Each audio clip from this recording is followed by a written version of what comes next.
यो नेपालमा सबैभन्दा धेरै गाली त मलाई त गर्छ त हैन।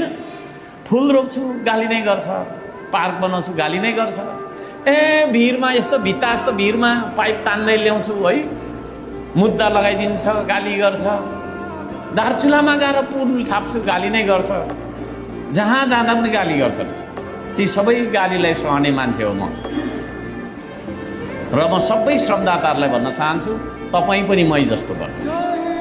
किनभने तपाईँ भनेको मेरो विचारबाट हैन निर्दिष्ट प्रेरित भएर श्रम संस्कृतिमा जोडिनु हुँदैछ र तपाईँ श्रमदाता बन्न चाहनुहुन्छ।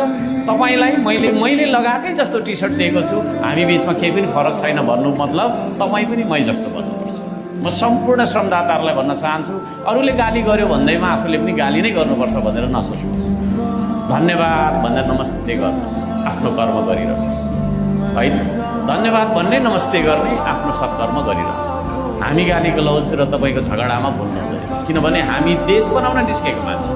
त्यसो भएको कारणले धेरै बाटामा हामीलाई भुलाउन हैन विभिन्न खालका चाहिँ नि अवरोध गर्नहरू पनि मान्छे आउन सक्छन्। उहाँहरूलाई पनि सम्मान गर्ने, नमस्ते गर्ने, हामी अगाडि बढ्ने। यहाँहरू सबैजनालाई म यो निवेदन गर्न चाहन्छु, सबै धर्मलाई मैले सम्मान गर्छु, सबै धर्मलाई मैले हैन माया गर्छु, सबै मान्छेलाई मैले सम्मान गर्छु। मैले अघि सुरुमै म यो सुरु गर्नुभन्दा अगाडि नै मैले भनेको थिएँ, जीवनमा 5वटा स चाहिन्छ: सम्मान, सम्पत्ति, सन्तान, सुख र शान्ति। त्यो सम्मान हैन मैले बुझे कारणले मलाई अपमान गर्ने मान्छेहरूलाई पनि मुरी सम्मान छ। आज मन्दिरमा जाने भन्ने कुरा पनि अलिकति भएको थियो, तर अघि श्रमदाताहरू त्यहाँ जाँदाखेरि हैन म चाहिँ उता बाटैमा थिएँ, बर्दिवासमा आउँदै थिएँ, माथि नै त्यस्तो कुराहरू आयो।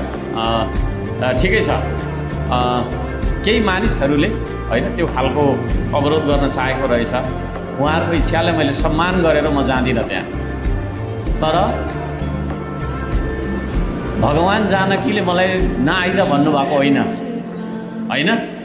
भगवान् रामचन्द्र राम जानकीले मलाई त्यहाँ मन्दिरमा नआइज भने त होइन होला नि त, हो र होइन। केही मानिसहरूले मलाई नआइज भन्नुभयो।